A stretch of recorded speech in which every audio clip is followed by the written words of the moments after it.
ఆదాము దేవుని పోలికలో దేవుని సారూప్యంలో సృజించబడ్డాడు. పాపం ఎప్పుడైతే ప్రవేశించిందో ఆదాము దేవుని పోలికను దేవుని సారూప్యాన్ని కోల్పోయి ఇదిగో ఈ పోలికకు వచ్చాడు. పుట్టే బిడ్డలు కానీ పుట్టబోయే బిడ్డలు కానీ ఆ పసిబిడ్డలు ఎలాంటి వాళ్ళు?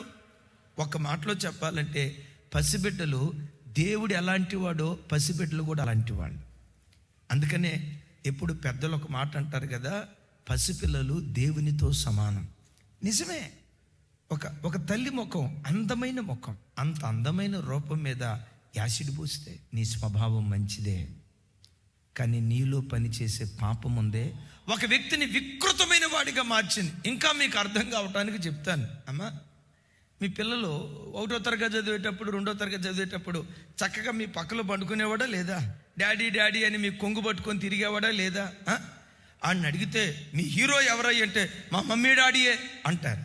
ఏమంటా ఇంటర్మీడియట్లో అడుగు పెడతాడో, అమ్మ అమ్మ నా పెదాలు, మమ్మీ మమ్మీ అని తహతహలాడి నా హృదయం ఇప్పుడు అమ్మను శత్రువులాగా చూడటం ప్రారంభిస్తాడు.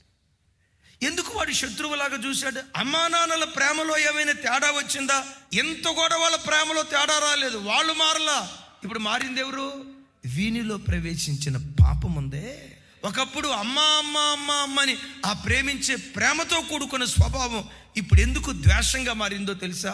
సాతాను మనిషిలో పాపం ప్రవేశించి కోపిష్టోడ్లాగా, గయ్యాల దానిలాగా, త్రాగుబోతులాగా, వ్యభిచారికుడిగా, తిరుగుబోతుగా, ఒక అక్రమస్తుడిగా ఒక వికృత రూపం ఆ వ్యక్తిలో నుంచి ప్రవేశింపజేసింది.